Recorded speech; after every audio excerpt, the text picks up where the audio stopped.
मूर्ति पूजा का विरोध करते हैं उनको मैं बता दूं, आपके अगर कोई माता पिता हैं, आपके अगर कोई दादी दादा नानी नाना है, उनकी कोई तस्वीर आपके पास नहीं है और अचानक से आपका कोई व्यक्ति आता है और वो उनके फीचर्स बताने लगता है और आप उसका जो है एक चित्र तैयार कर लेते हैं और चित्र तैयार करके आप बोलते हैं कि ये मेरे जो है दादी दादा नानी नाना उनके माता पिता में से कोई है।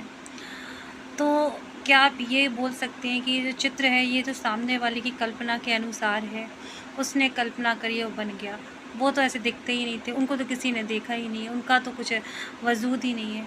तो ऐसा नहीं है, आप विश्वास करते हैं कि हाँ ये चित्र उनका है क्योंकि उस इंसान ने उनको कभी देखा था, उस इंसान ने फीचर्स बताए और हमने इस तरह से ड्राइंग तैयार की, तो आप विश्वास करते हैं। उसी तरह से मूर्ति होती है कि भले ही किसी ने उनको देखा नहीं, लेकिन एक कल्पना इंसान ने करी या परमात्मा ने उस रूप में आकर किसी को दर्शन दिए या तो सीधा दर्शन दिया, सपने के माध्यम से दर्शन दिए, उससे उस कल्पना के अनुसार एक चित्र बना दिया, एक मूर्ति तैयार कर दी। अब उस मूर्ति पर विश्वास करके ऐसी कई मूर्तियाँ तैयार हो गई, तो हम इसको झूठ नहीं कह सकते क्योंकि कहीं ना कहीं कुछ तो सच्चाई है। अगर ऐसा होता, आदि काल से मूर्ति की पूजा हो रही है, तो परमात्मा की पूजा से पहले तो फिर शैतान की पूजा होना शुरू हो गई थी।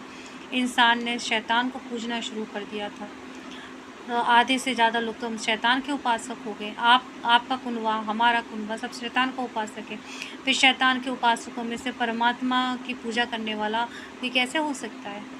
अगर जीसस पर धरती पर आए हैं, अगर मोहम्मद साहब धरती पर आए हैं, तो फिर वो शैतान के उपासकों में से हो गए। पर तो क्योंकि उनके कुनबे में भी मूर्ति पूजा हुआ करती थी। तो और साथ ही आप कितना मूर्ति पूजा का विरोध करेंगे? हमारा जो शरीर है, ये पूरा जो शरीर है, ये भी एक मूर्ति ही तो है, परमात्मा की मूर्ति।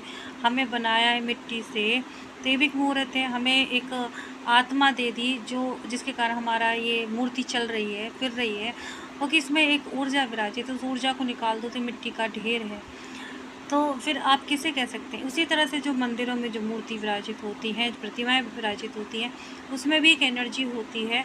भले ही उस एनर्जी के हिसाब से वो मूर्त चल नहीं रही है, लेकिन वो मूर्त काम कर रही है।